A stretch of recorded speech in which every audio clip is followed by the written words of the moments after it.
All right, we're back. We are on page 2 of notes 3 of Calc C, and we were talking about sequences. Sequences, kind of a big deal, but not like the biggest of deals. Really, what we're going to ultimately be concerned with is series.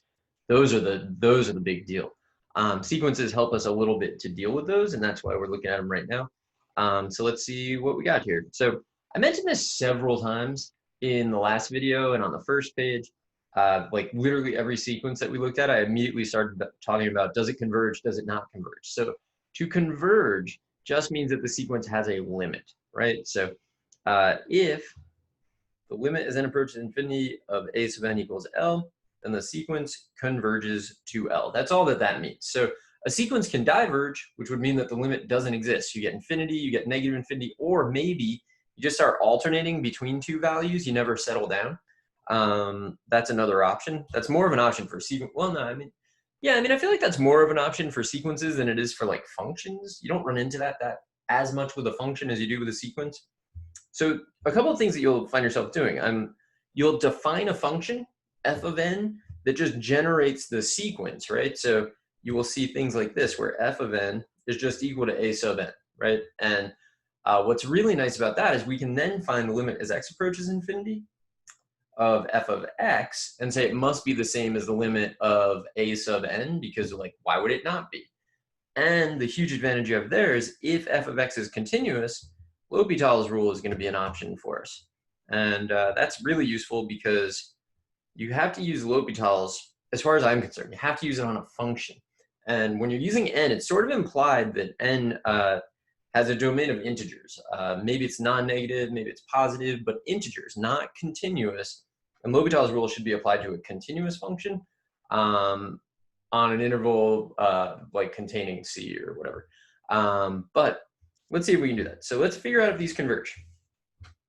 All right, so for starters, if you just have the terms of the sequence, it's nice to write out what a sub n is. It's also really good to get kind of in the practice of just thinking about like what would be a formula that would generate these terms. So to me, I'm looking at this and I'm thinking this is our first term, our second term, our third term, our fourth term, which like, yeah, if you're looking at it is stupid because I just wrote the denominators, but that's okay. So I'm gonna say this is definitely n plus 1 divided by n. And now I guess I'm using blue. I don't really like that. I'm switching back. So don't worry about it. Consistency. You gotta keep it consistent. All right, so now I need to take the limit, but this, if you really wanted to, you could rewrite it as 1 plus 1 over n. So I'm gonna say that that my sequence is 1 plus 1 over n.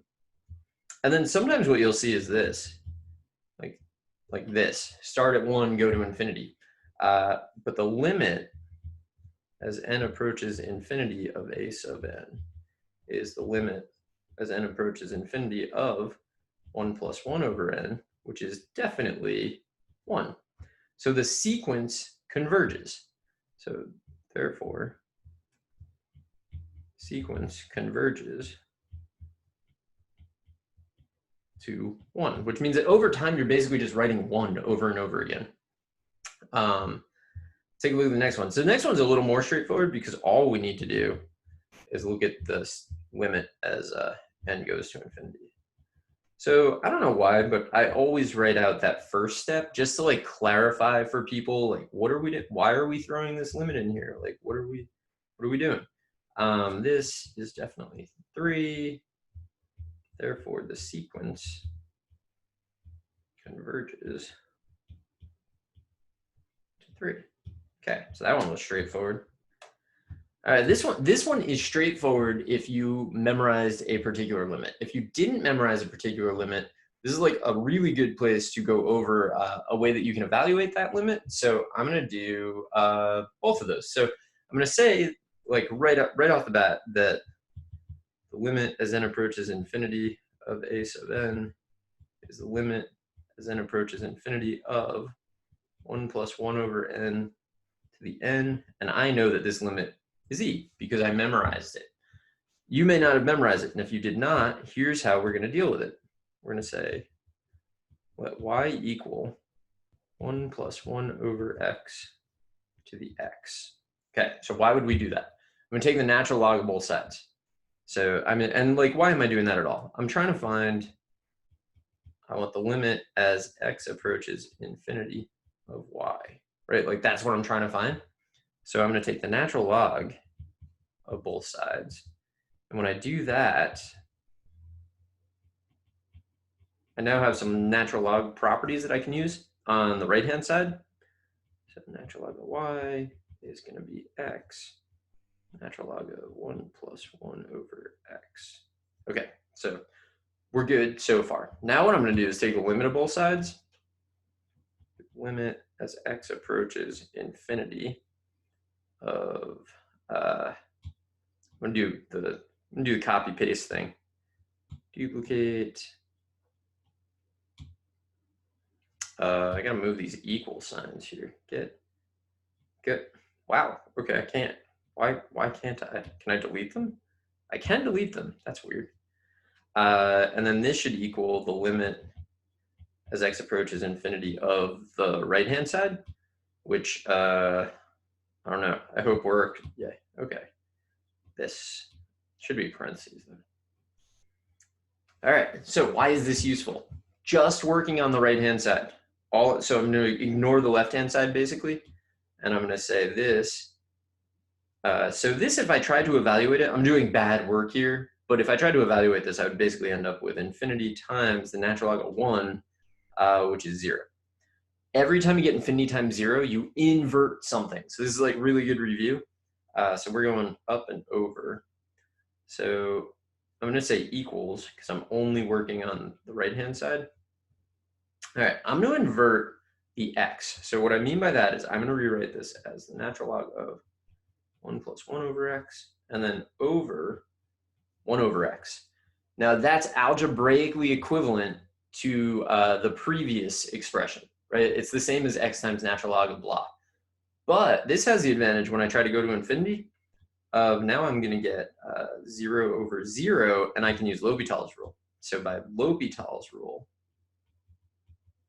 so this is bad work. Although I've never seen a problem on the like the free response of the AP exam that would make you do this. So it's hard to know what they're looking for sometimes. So I'm going to do a weird thing here. I'm going to do 1 over 1 plus 1 over x. So like 1 over that times the derivative of that. So the derivative of this is just negative 1 over x squared. I'm not really worried about that because the derivative of the bottom is also negative 1 over x squared, which means this is actually just the limit as x approaches infinity of, you make a really strong case that there's not enough room for your work here.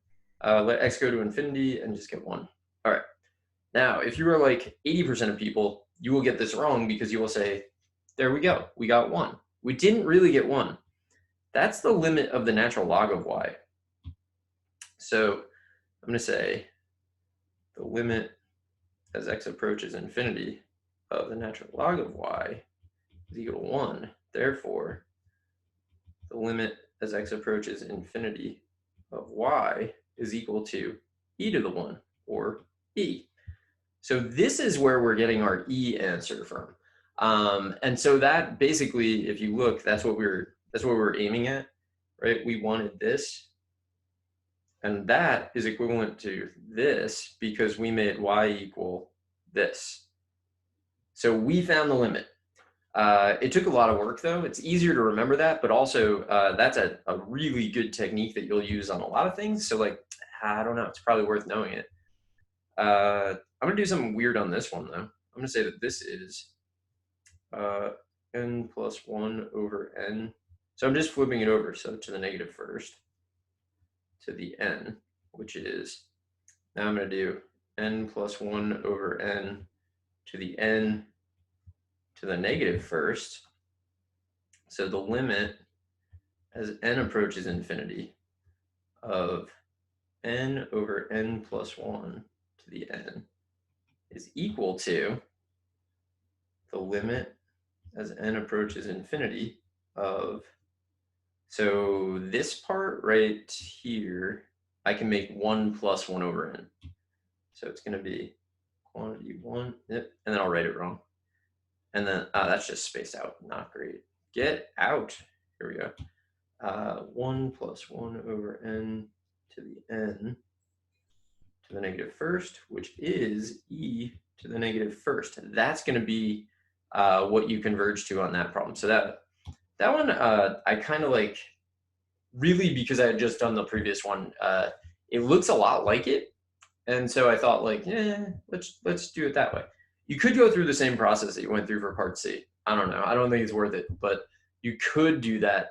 This one just converges to e to the negative first. So you can use your calculator to check these, as long as you can figure out what function is giving us these things. So if I do the limit of the quantity, you should use the template for this. Like, you should always be using the template. The calculator doesn't care really what variable you use, so I'm just gonna use this. You get e to the negative first, like we thought we would. So that's a really nice algebraic way of simplifying that problem. If I had like more space on the page, I might have done it the other way. Doesn't seem worth it when we can just use a result that we literally just got. So some properties of limits of sequences, same as the properties of limits, really. So they're all good. I mean, the limit of the sum or difference is the sum or difference of the limits. The limit of a constant multiple times a thing is the constant multiple times the limit. Limit of a product is the product of the limits. Limit of a quotient is the quotient of the limits, provided you're not divided by 0, which you can basically never do. And that's it. So these are all do they all converge? They all converge. Every one of these limits, sequences, I should say, converges. And so I'll be back in the next video to do more. So I will see you there. And it takes a little while to get to the stop button. But anyway, I'll see you there.